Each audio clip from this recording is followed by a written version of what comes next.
तो गुणनखंड करना है तो सबसे पहले हमने लिखा सवाल, ये है 9a² माइनस का 6ax। तो हमें ये देखना है कि दोनों में कॉमन क्या है। तो ये हमने कोष्टक लगाया, तो ये 9 लिखा है, तो 9 में हमें पता है 3 का भाग चला जाता है। तो यहाँ पर दूसरी संख्या में 3 का जा रहा है भाग कि नहीं जा रहा है देख लेंगे। तो 6 में भी 3 का भाग चला जाएगा, नहीं जाएगा। तो दोनों में कॉमन शब्द हमें क्या मिला? 3। क्या मिला? 3। अब देखना यहाँ ये लिखा है a की घात 2 और ये भी लिखा है a, तो दोनों में a भी मिल रहा है, नहीं मिल रहा। लेकिन a यहाँ 2 है और यहाँ पर कितना है? a, तो कम वाला लिखा जाता है। तो यहाँ पर a हमारा मिल गया, नहीं मिल गया। अब यहाँ पर x है, यहाँ पर तो है नहीं है, तो यहाँ पर कुछ नहीं मिल रहा, तो इसको हम नहीं लिखेंगे। तो अब ये 3 का भाग 9 में देंगे, कितना बचेगा? 3।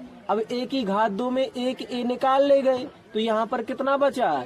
1 a, और ये माइनस है तो माइनस। 3 का भाग 6 में देंगे, कितनी बार जाएगा?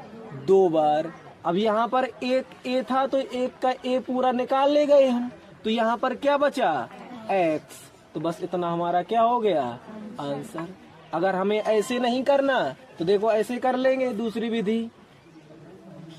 ये हमारा सवाल है 9a², तो 9a² माइनस का 6ax।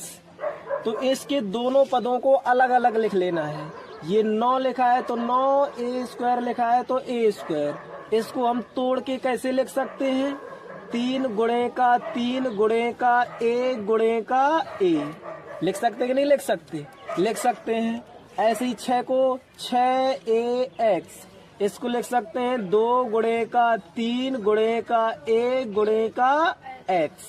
नहीं लिख सकते? तो अब लिख सकते हैं। तो यहाँ पर हम उभयनिष्ठ ढूंढ लेंगे। क्या ढूंढ लेंगे? उभयनिष्ठ।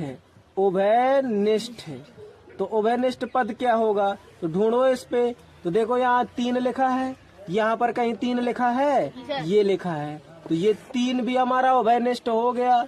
यहाँ पर 1 और 3 लिखा है, तो क्या 1 और 3 यहाँ लिखा है? नहीं लिखा। यहाँ पर a लिखा है, तो यहाँ पर a लिखा है, तो ये लिखा है, तो a भी दोनों पे मिल रहा है तो a लिख लिया।